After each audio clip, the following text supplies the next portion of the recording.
Today I'm true blue and mellow yellow. We're making two blue flowers from Grandmother's garden quilt. We're doing the Bluet and the Harebell. Both have that touch of yellow. Now these are the original patterns clipped from the 1928 Salt Lake Tribune. And the collector wrote right here, Peter Pan Heavenly Blue. And this one says, Forget-Me-Not Blue with a yellow center. Well, I also have the quilt maker's templates. She cut them out and they're ready to go. Well, in this fictitious story, Nancy Page told her Quilt Club members that the Bluet is also known as Quaker Lady or Innocent. Pretty nice names, huh? Well, it is also mistakenly called Forget-Me-Not. This is how my sister Patty made the dimensional Bluet. She gathered the centers and then she filled them with French knots. The Harebell is in the upper left-hand side, and the buds in the folded flower are interesting and easy to do. And we added just a touch of purple to it. But its blue is said to stand for purity. Well, one of the Nancy Page whimsical tales says, the Harebells are good fairy flowers that ring their chimes and send silver music to vagrant butterflies. Well, when you look at this photograph of the Harebells, you can just about hear that music. Now, I wonder if the vagrant butterflies are listening too. Well, I hear it's time to get started making our own Harebell. Nancy said she could almost see the Harebells swaying on their slender stems in the breeze among the grasses and flowers. Well, that is really corny, isn't it? But I did not write those lines. Nancy Page did. But she's right. The stems are slender. There are two stems right here in the Harebell, and you can see three different full-size flowers, two folded leaves. You just see that top of the leaf pulled back right there. There are two buds that look like this, and then one folded flower. Now the fabrics that I'm using are just great. You need to have a medium and a dark blue right here.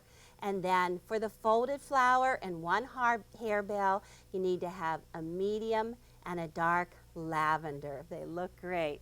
Now we are going to start with those slender stems. They are 1 1/4 inch wide bias strips, and you take those bias strips and press them wrong sides together, press them in half, and then you place your handle piece on the placement sheet. Following that stem line, you just trace the stem lines right on there. You put raw edges against the drawn line and stitch 1/4 inch up along there. You always do it on the inside curve, That looks great. And then once you've sewn with that 1/4 inch seam, then that's just pressed over and flat. You could finish this by hand, or if you're so inclined, you could use invisible thread, do it by machine with the blind hem stitch. That's my style. Okay, I want to show you the fusible interfacing. It is light to medium weight, non-woven fusible interfacing, and this is what we use to avoid that needle turn. You take the smooth side of the interfacing and just place it right on top of the pattern sheet. Use a permanent marking pen and then just right through, right on the top of the smooth side, trace those patterns. Ooh, you need a steady hand for this. And then once you've gotten them all traced on, then you cut them following the dashed lines into individual pieces. Well, I already have the one for the bud ready to go. Now, because these are tiny pieces, it will really help if you just take and sew two strips together. These are 3-inch long strips. This is the green part of the bud, and then the dark blue part, 3 inches wide. Do a 1/4 inch seam and then press the seams to one side. Now, I have the patterns traced on the fusible interfacing. This is the smooth side.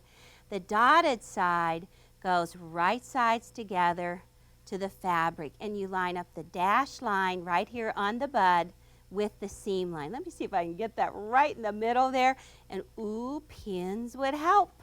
I mean, you don't want this to shift right now. Okay, so all I have to do is just sew on that line, and I'm going to stitch with a tight stitch length, 20 stitches to the inch. And actually, I have already reduced the pressure on my needle. It's usually 3. I took it right down to 1. Now I'm going to use needle down position. If you have that, you can just use neutral thread to match.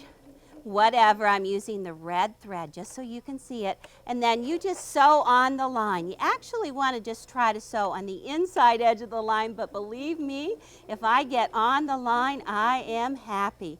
So you just swing around. Let me pull out the pin. Just keep your fingers loose and just going right around there. Stitch right on that line. And you're going to do this with a number of pieces. In this particular one, we're just going to do it on the buds. Now, once I've sewn around the outside edge on the line, let me trim these pieces here, cut the threads up. Okay, all I want to do now is just trim 1/8 inch away. Oh, I cannot get that thread. There it goes. Okay, sharp scissors, 4-inch scissors. Oh, they are the best. Sharp and small so that you can just manage to get 1/8 inch away from your stitching. And now this is such a tiny piece. You have to have these 2 tools. They are a straw, just a good old drinking straw, and a bodkin. And it has to be a ballpoint bodkin, but these are the best for turning these pieces. So just on the interfacing side, take this little nick. Just put your scissors, the point of your scissors in, and cut a hole the size of the straw. And then just take the straw and insert it in 1/2 of the bud. Turn it so that the fabric is on the end of the straw, and then just push that right in there, and we'll get it halfway turned. Ta-da! Looking good. Okay, we have it halfway done. So take the straw and put it into the other end and turn it so it's on the end of the straw and push it in. Now, if you would struggle if you just tried to use your fingers and turn this right side out, because these are just such tiny little pieces. And then just run the ballpoint on the bodkin around in the inside. And once you've done that, because the fusing is in there on the back side, take your wooden iron and just crease it. Just press really hard and smooth that piece out so it's ready for the next step. All right, so you need to make 2 buds just like that one. Now I want to go on and show you the folded flower and the folded leaves, and they have similar characteristics. Let me show you. This is the leaf, the folded leaf. You need to have 2 pieces of fabric, and you're going to place them right sides together, the medium green and the dark green, and take a template. Make a template for your leaves. So trace the leaves on there. Sew on the line, and then to turn it right side out, make this little nick right here on the light near the bottom and turn it, because you see we're going to just fold it over on the top, so you don't want the little nick there. Okay, that's the leaves, 2 leaves, and then the folded flower is done similar. All you need to do is take a medium and a dark lavender, place them right sides together, trace your little folded flower template on there, and sew on the line. Now, this is similar, small stitches, and take a nick on your light lavender and turn it right side out. And you can see this piece right here. Turned it right through the hole, used the straw and the bodkin, the exact same technique. Now, once you have it folded right side out, you can go ahead and just press it with your iron. Make it nice and flat. I did this one already. Now, take that little folded flower, and there's actually 5 petals in the harebell, so you want to just fold up 2 of them so that you have 2 folded up and 3 on the back side. And make a deep crease right with the 2. And you want to take little tucks in the sides. Now let's see if I can just get my fingers in here and show you. Okay, I'm going to lift it up and just take these pieces from the back, take a little tuck from the back, and then just fold them down flat again. Let me see if I can grab some pins and put them in here so you can see. Whoops, lost that little tuck. Let me see if I can get that right there like that. And then right here, I need to have the tuck pinned in place. And that's all that you need to do to make that little folded flower. Well, I have quite a few of the units done. Let me just go back, get it finished, and I'll show you how to get the block finished. Now I want to show you the difference between the dimensional harebell and the flat harebell. Actually, the vest that I'm wearing is embellished with the dimensional harebell. And as you can see, it's actually 2 layers of flat fabric that are sewn, right sides together, trimmed and turned. And see, the edges are loose, and it's just really fastened in the center by the French knots. And look at this, I love the little bud because there's a little bit of gathering stitch right through the center just to give some dimension to that. Now the same technique is just like the folded leaves and the folded flower. It's just placing the 2 pieces of fabric right sides together. Take a template and then just place it on there, trace around that template, and just sew in the line, trim and turn. And these are the same color of fabric, so it doesn't matter which side you make the nick, but you can see it right here. It's turned through that hole. Now, we're going to give it a little bit of extra gathering, a little bit of dimension. You need to have a quarter. Well, that'll work. Just take a quarter and place it right in the center on the side that you turned it through. And take your permanent marking pen, just draw right around that quarter, and then take a needle and thread and knot it with a double strand. Matching thread, but you know me, here I am with that red stuff again. Now I'm always getting knots, so it really helps if you just take your thread and run it through a thread conditioner. Boy, if I am lucky, I am not gonna get any knots this time. So just take your needle, your thread, ooh, even a thimble would be neat. But you don't need to take little stitches, big ones will do, and you just sew right around that circle and then just gather it up a little bit as you go. And I'll show you the one that's all finished. See how you just kind of gather that up? Look at this side. You can see when you pull it, you get that look. Now in this finished block right here, there's just a little bit of pucker. It's perfect for filling in with those French knots. Ooh, it is wonderful. Well, Patty likes to do the dimensional. Fussy and dimensional. Now me, I would rather do the flat. So let's take a look at the flat harebell. This is what it looks like when it's done, and it's the technique of the fusible interfacing. Just trace the pattern on the fusible, dotted side, fusible side against the right side of the fabric, sew in the line, trim, turn, you already know the drill. And then to make it a little bit more dimensional, but not too much, go ahead and put 100% cotton batting inside so you have that look. Well, I love that fast and flat look. So this is my quilt. This is what I did with my harebell. Now I love the French knots in the center. It's just a good embellishment for it, and the blue baskets are terrific. And then this is the lattice and cornerstone setting, putting it all together. Really do like the blue. Well, I have a flat flower all laid out. I just want to show you how to iron it down. Now I have my placement sheet right here underneath, and I actually took, whoops, I'm losing my pieces.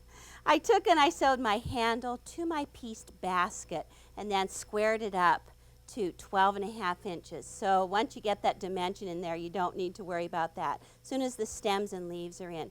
Now just slip your placement sheet away and use steam in your iron. Come down, lots of steam, lots of heat. Now you could also put a Teflon press cloth over this if you would like, just to make sure that your steam iron doesn't put any spots on it. Now we do have the folded leaf and the folded flower, which we aren't going to be able to fuse in place, but I think I'll just take a couple of pins, stick that right through there, one pin right through the folded flower. Now, all I need to do with this is sew a back stitch between my bud. Now, you need to have pearl cotton for that step.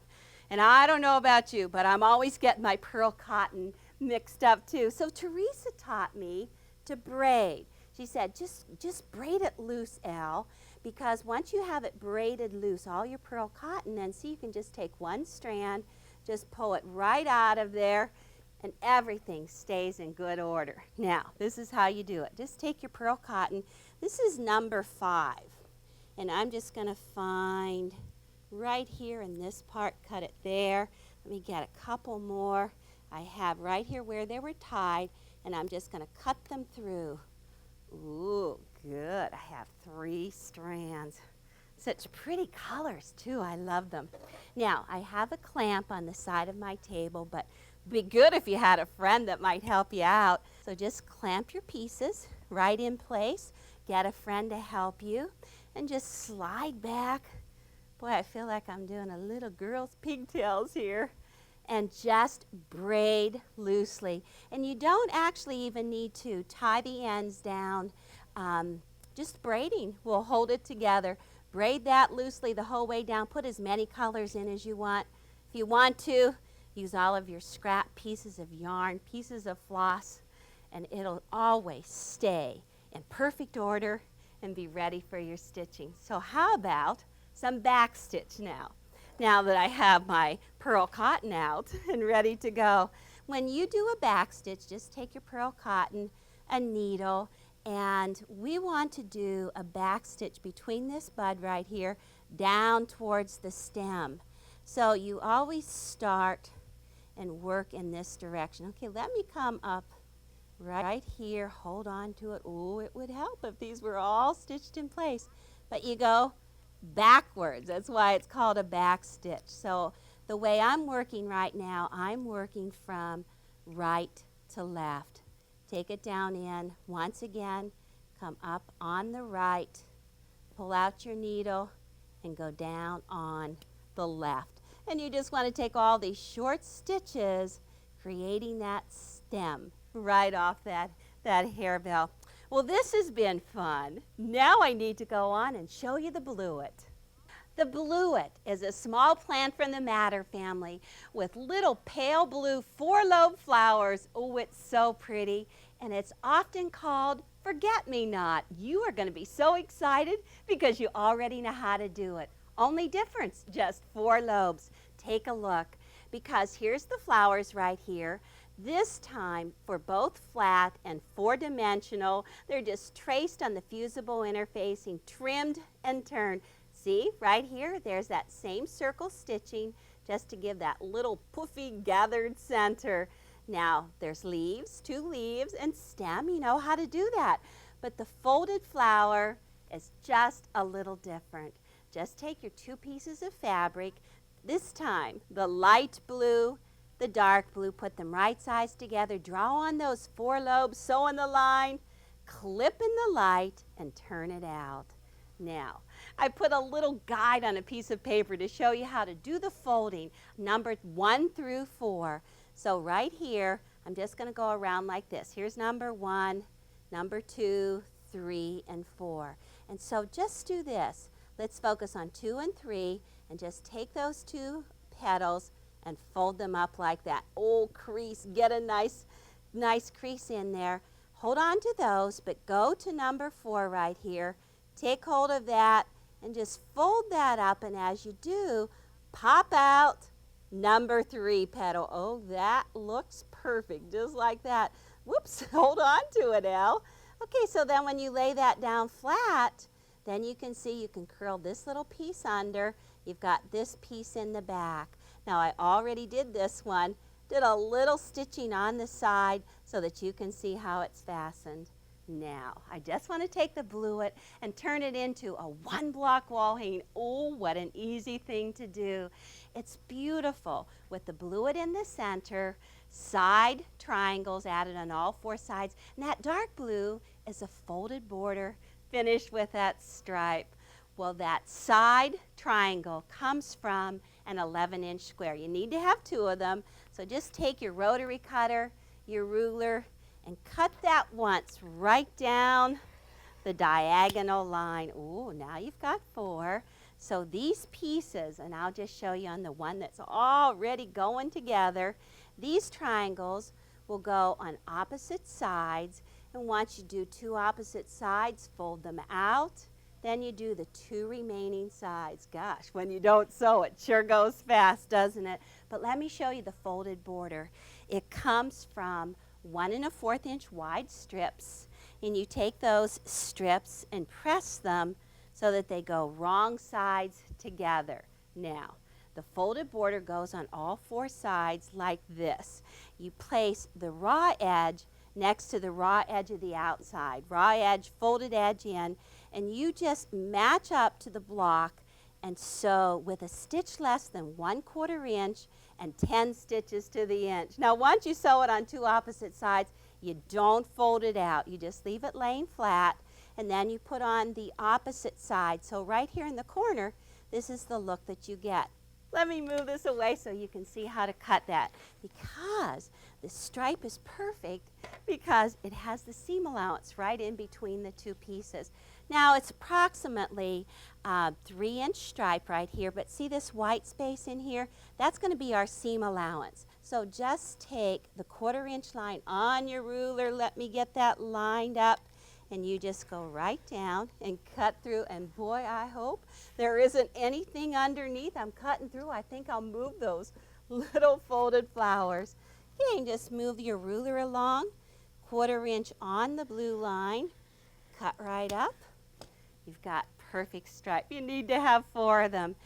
Now, when you do a miter on a stripe, the most important thing is the 1/4 inch seam. Let me show you right here. You sew along, but you stop 1/4 inch from the edge on this piece, and let me fold this piece back, and I'll show you once again, 1/4 inch from the edge. So that whole little corner is open right there. Now this is the best part. All you need to do is just press it in place, and I'll show you my handy dandy pressing on the miter. So all you do is just take your stripe, lay it out like this, and then take the second stripe, and I just line them up so that I can match them like that and just slide them along. I'm lining up the stripe and just put that like so. Keep them lined up. Let me see if I can get that. Oh, looking good. It's perfect. So then you just press it in place. Now all you need to do is sew a blind hem stitch right on that fold with invisible thread, and it will be a perfect match. This beautiful grandmother's garden quilt was made by Bonnie Thacker's grandmother. Now she made beautiful yellow baskets. I just love the way she accented the piecing with stitching.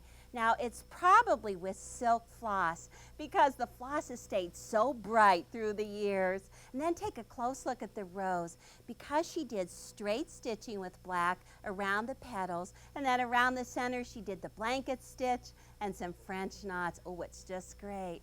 Now the bluet is right up above it. Oh, such a bright blue there. Blue polka dot. Looks really great with the green leaves.